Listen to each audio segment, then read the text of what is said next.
minasyaitonirrajim. Bismillahirrahmanirrahim. Assalamualaikum warahmatullahi ta'ala wabarakatuh. Ismi Nur Atira binti Nordin, nombor metrik 056498. Baiklah, seterusnya saya akan menyambungkan mengenai mad'u. Mad'u iaitu manusia yang menjadi sasaran dakwah atau manusia penerima dakwah, baik sebagai individu maupun sebagai kelompok, baik manusia yang beragama Islam maupun tidak, atau dengan kata lain, manusia secara keseluruhan. Kepada manusia yang belum beragama Islam, dakwah mengajak mereka untuk mengikuti Islam, sedangkan kepada orang-orang yang telah beragama Islam, dakwah bertujuan untuk meningkatkan kualiti iman, Islam dan ihsan. Menurut Imam Al-Ghazali, masyarakat yang menjadi sasaran dakwah itu terbahagi kepada empat golongan. Golongan pertama, yakni golongan yang jahil.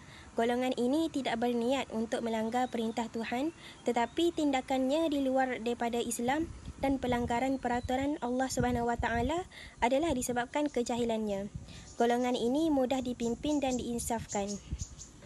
Golongan kedua ialah golongan yang melaksanakan perintah Allah SWT tetapi tidak sepenuhnya, di samping mampu meninggalkan sebahagian daripada larangan Allah SWT sahaja.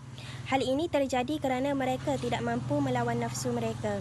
Sebenarnya dia memang rasa berduka cita di atas maksiat yang dilakukannya serta kecewa tidak dapat melaksanakan perintah Allah SWT. Golongan ini berat sedikit untuk diinsafkan kerana dia mengetahui segala perintah dan larangan Allah tetapi telah dikalahkan oleh nafsunya. Termasuk di dalam golongan ini para ulama yang boleh bersyarah dengan menggunakan Al-Quran dan hadis tetapi masih menurut kemahuan nafsunya di dalam kehidupan dan kenyataan yang sebenar.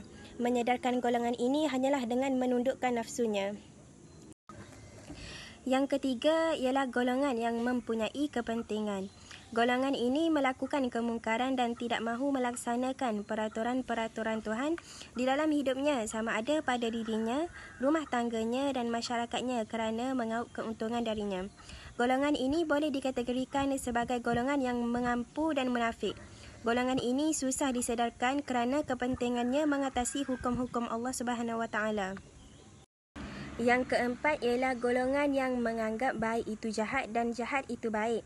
Mereka beranggapan Islam itu kolot dan Barat itu moden. Yang tutup aurat itu tidak terbuka mindanya, yang buka aurat itu terbuka mindanya. Golongan ini adalah golongan yang paling susah untuk disedarkan. Biasanya mereka ini mempunyai ideologinya yang tersendiri yang diperjuangkan seperti ideologi komunisme, nasionalisme, kapitalisme, sosialisme dan lain-lain. Imam Al-Ghazali menegaskan bahawa lebih banyak masa dan tenaga perlu ditumpukan kepada golongan pertama dan kedua kerana peluang untuk mereka kembali amat cerah. Untuk golongan yang ketiga dan keempat, tidak perlu diberikan banyak masa dan tenaga. Golongan ini hanya perlu dibendung pengaruhnya agar tidak menjangkiti masyarakat kerana mereka telah sebati dengan prinsip hidup mereka. Peruntukan masa di dalam kerja dakwah ini perlulah dilakukan dengan tepat agar usaha dakwah itu tidak berakhir dengan kekecewaan serta mematahkan semangat untuk menegakkan kalimah Allah SWT.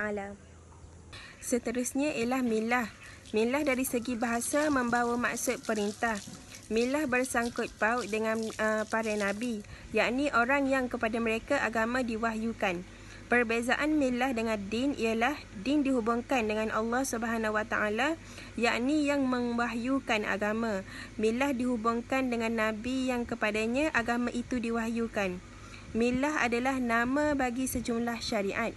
Begitu juga pendapat Abu Hilal Al-Askari, seorang ahli linguistik bahasa Arab. Milah tidak diidofahkan kecuali kepada Nabi yang membawanya seperti millat Ibrahim. Tidak terdapat idofah kepada Allah SWT dan tidak dipergunakan kecuali dalam sejumlah syariat. Manakala din pula hanya diidofahkan kepada Allah SWT. Menurut M. Quraish Shibab, kata milah terambil dari kata yang berarti mengimlakkan, yakni membacakan kepada orang lain agar ditulis olehnya. Ini kerana agama atau milah adalah tuntutan-tuntutan yang disampaikan Allah SWT bagaikan sesuatu yang diimlakkan atau ditulis sehingga sama sepenuhnya dengan apa yang disampaikan. Seterusnya ialah kisah Ibn Sina. Nama sebenar Ibn Sina ialah Abu Ali Al-Husain Ibn Abdullah Ibn Hasan Ibn Ali Ibn Sina. Beliau merupakan salah seorang pakar sains dari Uzbekistan yang hidup antara tahun 980 sehingga 1037 Masihi. Ibn Sina dilahirkan pada tahun 370 Hijrah bersamaan dengan 980 Masihi. Pengajian peringkat awalnya bermula di Bukhara dalam bidang bahasa dan sastera. Selain itu, beliau turut mempelajari ilmu-ilmu lain seperti geometri, logik, matematik, sains, fiqh dan perubatan. Walaupun Ibn Sina menguasai pelbagai ilmu pengetahuan termasuk falsafah, tetapi beliau lebih menonjol dalam bidang perubatan sama ada sebagai seorang doktor atau mahaguru ilmu tersebut. Ibn Sina mula menjadi terkenal selepas berjaya menyembuhkan penyakit Putranub Ibn Nas Al-Samani yang gagal diubati oleh doktor lain. Kehebatan dan kepakaran dalam bidang perubatan tiada tolok bandingnya sehingga beliau diberi gelaran Al-Syekh Al-Rais, yakni mahaguru pertama. Ibn Sina juga telah menghasilkan sebuah buku yang diberi judul Al-Adwiyat Al-Qalbiyah yang mengandungi sajak-sajak perubatan. Dalam buku itu, beliau telah menceritakan dan menghuraikan 760 jenis penyakit bersama dengan cara untuk mengubatinya. Hasil tulisan Ibn Sina sebenarnya tidak terbatas kepada ilmu perubatan sahaja, tetapi turut merangkumi bidang dan ilmu lain seperti metafizik, muzik, astronomi, filologi, syair, prosa dan agama. Ini dapat diperhatikan dalam sebuah lagi kitab agung beliau berjudul Kitab Al-Shifa yang memuatkan penulisan berkaitan sains dan falsafah. Penguasaannya dalam pelbagai bidang itu telah dijadikan seorang tokoh sarjana yang serba boleh. Beliau tidak sekadar menguasainya tetapi berjaya mencapai tahap kemuncak, iaitu puncak kecemerlangan tertinggi dalam bidang yang diceburinya. Di samping menjadi puncak dalam bidang perubatan, Ibn Sina juga menduduki kedudukan yang tinggi dalam bidang ilmu logik, yakni mantik, sehingga digelar guru ketiga di belakang Aristotle dan Al-Farabi. Dalam bidang penulisan, Ibn Sina telah menghasilkan ratusan karya termasuk kumpulan risalah yang mengandungi hasil sastera kreatif. Secara keseluruhannya, Ibn Sina banyak memberi sumbangan terhadap tamadun Islam terutamanya dalam ilmu perubatan.